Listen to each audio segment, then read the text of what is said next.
Het belangrijkste nieuws van Curaçao in het Nederlands. Extra Journaal, vers van de pers. Welkom bij Extra Journaal. Fijn dat u weer kijkt. We hebben het belangrijkste nieuws voor u op een rij gezet. En we beginnen met het bericht dat COVID weer terug is. Volgens de inspecteur van de Volksgezondheid, Servin Kelly, is er momenteel op Curaçao sprake van een hernieuwde aanwezigheid van COVID.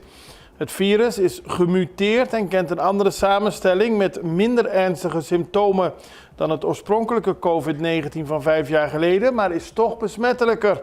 Dat zegt Kelly vandaag in de Extra. Hij legt uit dat een groot deel van onze bevolking inmiddels gevaccineerd is en dus resistent is. Daardoor heeft men niet door dat men besmet is met de nieuwe variant van COVID. We zullen daar in de toekomst meer over horen, aldus Kelly. Die ook heeft gereageerd op de vraag of er sprake is van een dengue-uitbraak op Curaçao. Dat is niet het geval. Het is een ziekte die het hele jaar voorkomt en jaarlijks registreert Curaçao tussen de 10 en 30 gevallen van dengue. Screening nog niet afgerond. De screening van de ministers van het nieuwe kabinet, het derde kabinet PISA's, is nog niet afgerond. Maar een deel van deze beoogde ministers zit wel in het parlement. En daardoor komt er een wat vreemde situatie, omdat ze eigenlijk zitten te wachten tot ze minister kunnen worden benoemd tot minister en de nieuwe parlementariërs kunnen aanschuiven. Toch moet het parlement voort en daarom zijn er nu alvast 3 commissies geïnstalleerd. Het gaat onder meer om de commissie van huishoudelijke zaken en van buitenlandse zaken en interparlementaire relaties. En pas als de nieuwe ministers daadwerkelijk geïnstalleerd zijn en de nieuwe parlementariërs in het parlement zitten, kunnen ook de andere commissies worden ingesteld. Het is nog niet duidelijk wanneer de screening is afgerond voor de beoogde nieuwe ministersploeg. Hof informeert over de zaak Enya tegen Ansari. Het gemeenschappelijk Hof van Justitie heeft een update gegeven over de voortgang in het civiele proces van verzekeraar Enya tegen voormalig aandeelhouder Hoensang Ansari en ook andere betrokkenen. De procedure draait om vermeend financieel wanbeleid binnen het concern met schadeclaims. Volgens het Hof gaat het onder meer om het vastgoedproject Mullet B op Sint Maarten. En de waarde daarvan is door het Hof vastgesteld door een onafhankelijk deskundige.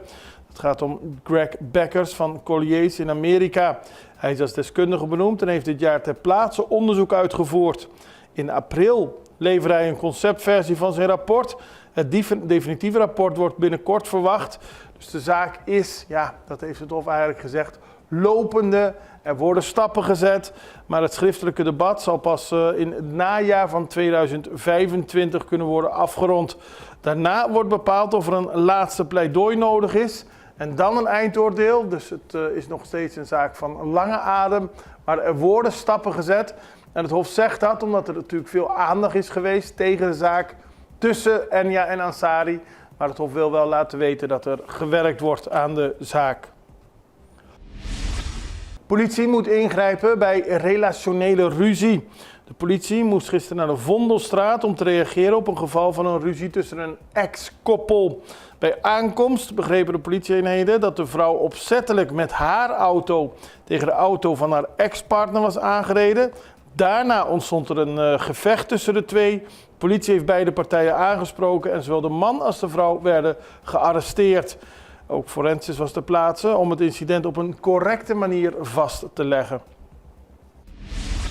Douane Curaçao neemt illegale sigaretten in beslag. Personeel van de Curaçaose douane heeft gisteren tijdens een controle in enkele supermarkten in de omgeving van Santa Rosa en Ronde Klip ongeveer 150 sloffen sigaretten aangetroffen.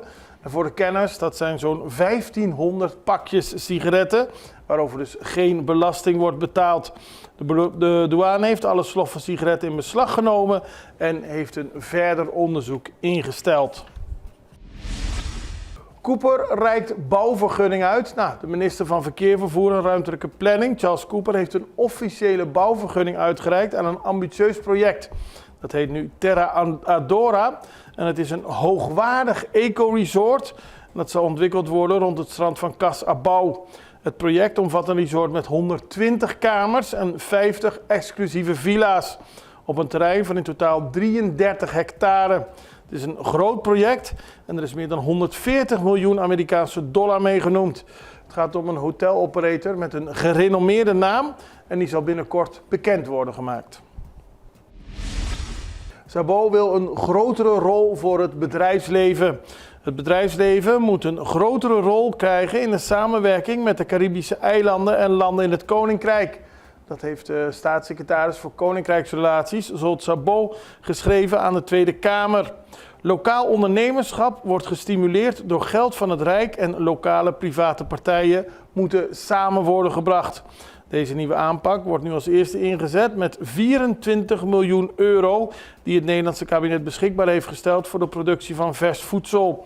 Op die manier, door het bedrijfsleven er mee te laten overleggen, groeien, investeren, moet het beter terechtkomen dan als het alleen maar een zaak van de overheid is. Dat is de achterliggende gedachte van de staatssecretaris. Hij wil meer resultaten zien dan tot nu toe. En we gaan wat het mij betreft vanaf nu anders doen door private partijen direct te betrekken. En wij gaan even naar een break. We zijn zo weer terug. Extra in Nederland. Van Amsterdam tot Arnhem, van Groningen tot Maastricht. Extra is erbij. Volg Extra Digitaal en blijf op de hoogte van de belangrijkste ontwikkelingen in Nederland. Extra Digitaal is te zien op verschillende platforms en kanalen zoals WhatsApp, YouTube, Facebook, Instagram en ook TikTok. Wilt u ons op de hoogte brengen van een evenement of iets doorgeven? Neem contact op via WhatsApp, e-mail, Facebook of bel gewoon 06 1364 2945. Volg of abonneer je op Extra Digitaal. Klik aan en volg ons.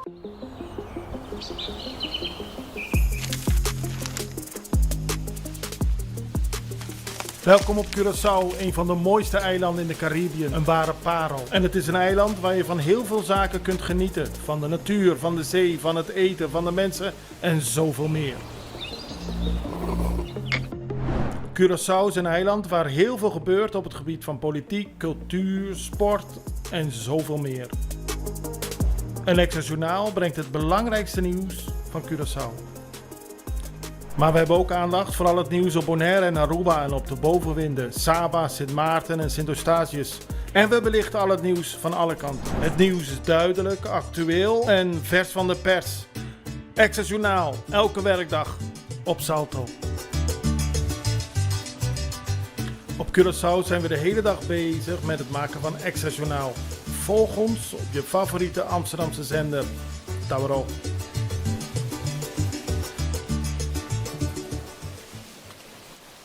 We beginnen met honkbal. Andrew Jones gaat aan de slag bij Team Kingdom. Dat is gisteren bekendgemaakt. Hij wordt manager van het Koninkrijksteam tijdens de World Baseball Classic. Die wordt in maart 2026 gehouden. Nederland, of het Kingdom of the Netherlands team, speelt dan de 6e editie van de World Baseball Classic. En dat doet het met aan het roer Andrew Jones, voormalige Major League All-Star en International, maakt daarmee zijn debuut als hoofdcoach. Hij kwam tijdens 2 World Ball Classics in 2006 en 2013 en tijdens de Premier 12 van 2015 in actie voor het Koninkrijksteam en is na zijn actieve loopbaan sinds 2016 actief als adviseur van Atlanta Braves en coach bij het Koninkrijksteam. Nu gaat hij dus aan de slag als hoofdcoach en daarmee is de Nederlandse honkbalvereniging heel erg blij. We zijn trots en blij dat Andrew het Koninkrijksteam leidt tijdens de volgende Classic. Dat zegt technisch directeur Peter Kwakernaak en hij is blij dat op die manier Team Kingdom zo goed mogelijk voor de dag kan komen.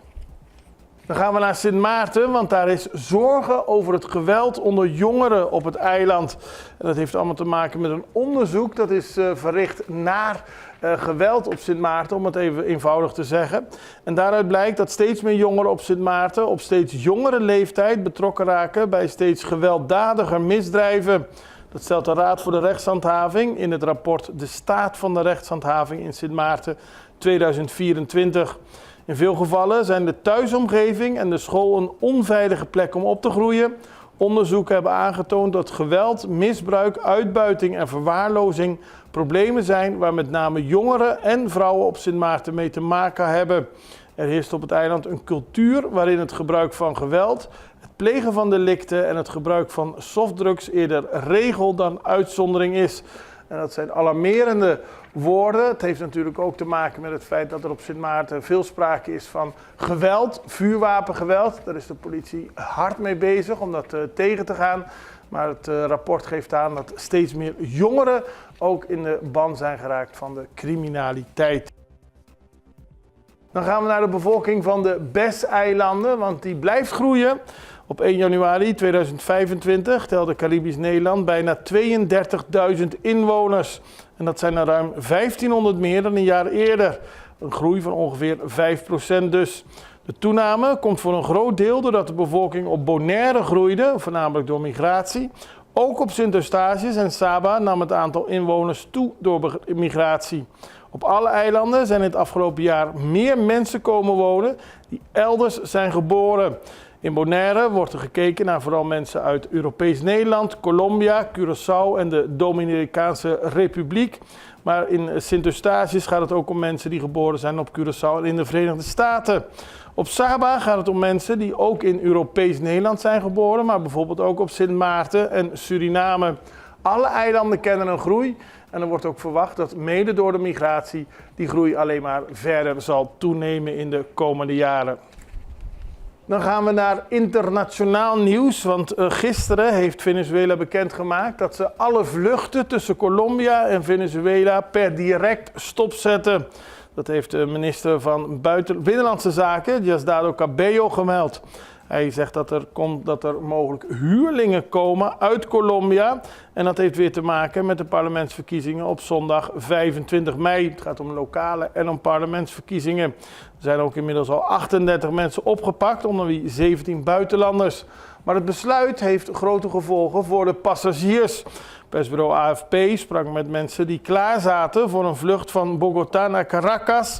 Het gaat om passagiers van een LATAM vliegtuig.